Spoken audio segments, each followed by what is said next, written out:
অসমৰ ৰীতি নীতি, অসমৰ সদাচাৰ, অসমৰ ধৰ্মভাৱ, অসমৰ ব্যৱহাৰ সকলোকে তুমি দেৱ সজালা নতুন সাজে, তোমাৰ গৰিমা গীতি হৃদয়ে হৃদয়ে বাজে। আজি হ'ল মহাপুৰুষ শ্ৰীমন্ত শংকৰদেৱৰ তিৰুভাৱ তিথি। আমাৰ বিদ্যালয়তো তিথিৰ আয়োজন কৰা হৈছে। সেয়েহে পুৱাতেই আমি সকলো শিক্ষক শিক্ষয়িত্ৰী আহি বিদ্যালয়ত উপস্থিত হ'লোহি। যিহেতু বিদ্যালয়ত কিবা এটা আয়োজন কৰা বুলি ক'লে বিভিন্ন ধৰণৰ প্ৰস্তুতিৰ প্ৰয়োজন হয়, নহয় জানো? এইখিনিতে মই আপোনালোকক আমাৰ বিদ্যালয়ৰ চৌপাশৰ পৰিৱেশটো দেখুৱাই ল'ব খুজিছোঁ। যিফালেই চাই সেইফালেই দেখিব কেৱল সেউজীয়া, কেৱল সেউজীয়া। প্ৰকৃতিৰ অপূৰ্ব সৌন্দৰ্যৰ সমাহাৰেৰে পূৰ্ণ আমাৰ বিদ্যালয়। এনে এখন বিদ্যালয়ত প্ৰকৃততে সৌভাগ্যৰ বলতহে কাম কৰাৰ সুযোগ পোৱা যায়। এতিয়া আহক আমি ভিতৰলৈ যাওঁ।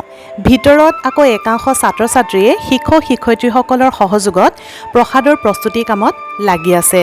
মুঠতে আজি পুৱাৰে পৰা শিক্ষক শিক্ষয়িত্ৰী ছাত্ৰ ছাত্ৰী সকলোৱে ব্যস্ত হৈ পৰিছে।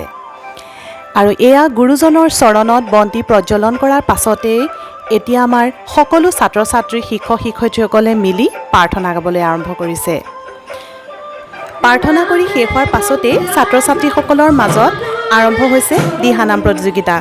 প্ৰতিযোগিতা হ'ব বুলি শুনি তেওঁলোকে দুদিনমানৰ আগৰ পৰাই অনুশীলন কৰিছিল আৰু আজি মঞ্চত অতি সুন্দৰকৈ সকলোৱে দিহানাম পৰিৱেশন কৰা দেখিবলৈ পোৱা গৈছে।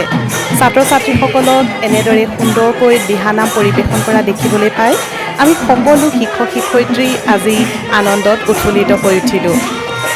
আচলতে প্ৰত্যেক ছাত্ৰ ছাত্ৰীয়ে নিজস্ব একোটা প্ৰতিভা থাকে।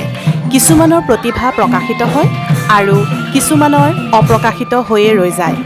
এই ক্ষেত্ৰত আমি শিক্ষক শিক্ষয়িত্ৰীসকলে অলপ কষ্ট কৰি সেই প্ৰতিভাৰ সন্ধান বিচাৰি পালে তেওঁলোকে সেই প্ৰতিভাৰে বিশ্বৰ আকাশত নিজৰ নাম উজ্বলাবলৈ সক্ষম হৈ পৰিব। প্ৰতিযোগিতাৰ পাছতে আমাৰ বিদ্যালয়ৰ আটাইকেইগৰাকী শিক্ষয়িত্ৰী মিলি দিহানাম পৰিৱেশন কৰিবলৈ আগবাঢ়িলোঁ। সঁচা কথা ক'বলৈ গ'লে এয়া মোৰ প্ৰথম অভিজ্ঞতা। ইয়াৰ আগতে কেতিয়াও মঞ্চত এনেদৰে দিহানাম পৰিৱেশন কৰা নাছিলোঁ। আমাৰ লগত দিহানামত অংশগ্ৰহণ কৰিছিল পটীয়াপথাৰ হাইস্কুলৰ আমন্ত্ৰিত শিক্ষয়িত্ৰী জুৰি বাইদেৱে।